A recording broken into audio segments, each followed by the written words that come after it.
sur Tesla Lambda. Aujourd'hui, petite vidéo, on va parler de la mise à jour de Noël. Tu peux voir, derrière moi, il y a des guirlandes. Eh oui, c'est la saison. Et franchement, je ne sais pas ce que toi, tu en penses. Moi, je suis déçu. Je vais te montrer un petit peu ce qu'ils proposent. Tu as déjà le voir avec d'autres vidéos.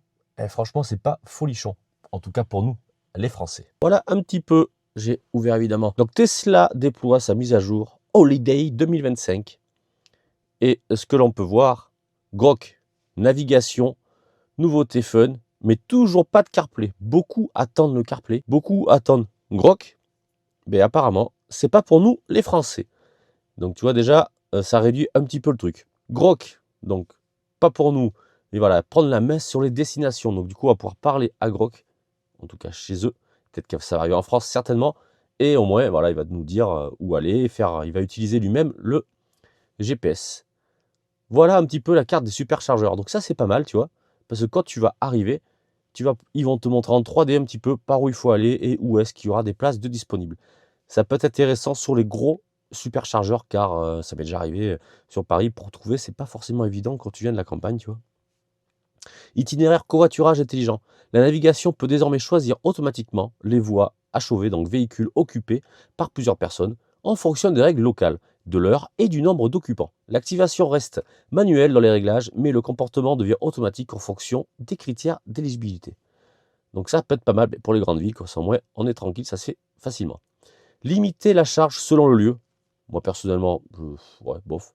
Ça permet de pouvoir définir une limite de charge en fonction d'où tu te situes.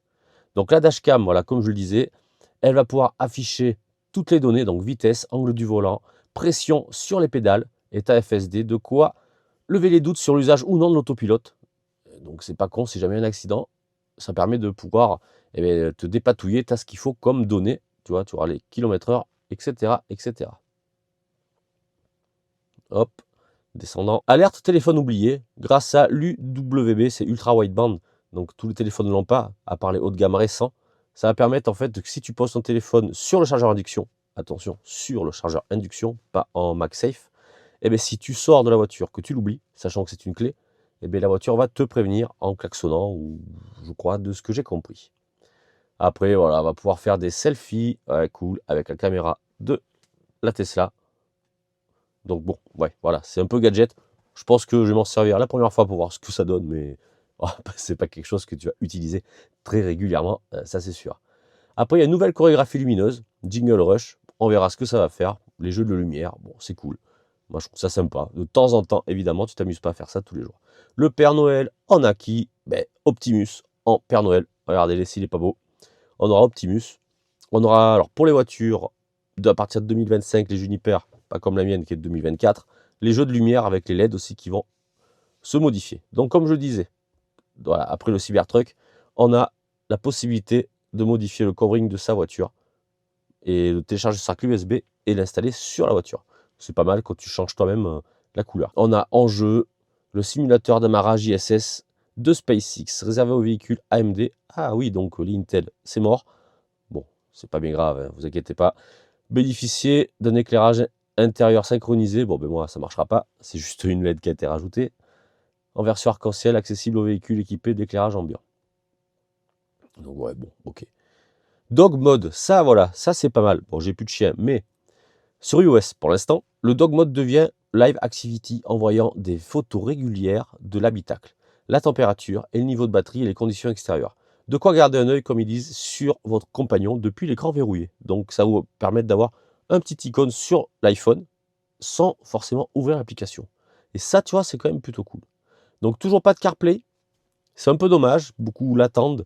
Moi personnellement, pas vraiment, mis à part pour Waze, pourquoi pas.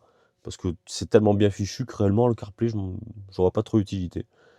Donc la mise à jour de Noël va pas tarder à être déployée, évidemment. D'abord pour ceux de Tesla et après au grand public, au fur et à mesure. Donc voilà un petit peu. Vous avez qu'à me dire qu'est-ce que vous en pensez. Bon voilà, ce que je peux vous dire de la nouvelle mise à jour de Noël. Je dis bien de Noël et non pas des fêtes d'hiver, parce que ça, je trouve ça quelque chose qui m'énerve, c'est Noël. Donc point barre, c'est pas les fêtes d'hiver. On va pas mettre des guirlandes d'hiver, c'est des guirlandes de Noël.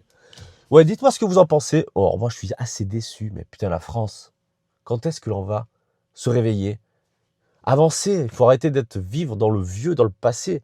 Le FSD, non, on n'y a pas le droit. Les mises à jour Grok, on n'y a pas le droit. Mais putain, mais c'est quand même extraordinaire. J'ai l'impression qu'on est en train de régresser ou plutôt de stagner. Toi, tu voyais l'évolution, l'avenir, tout ce qui est high-tech de super bel oeil et tout. Eh ben non, la France casse tout, on n'y a pas le droit.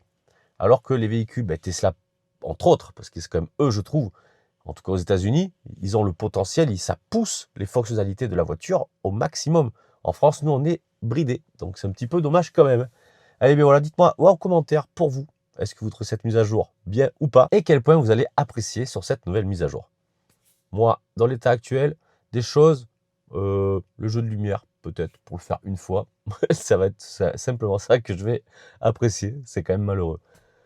Voilà, bon, allez, je vous souhaite une excellente soirée, partagez, likez, abonnez-vous si ça ne l'est pas fait, et on se dit à la prochaine sur Tesla Lambda. Allez, ciao.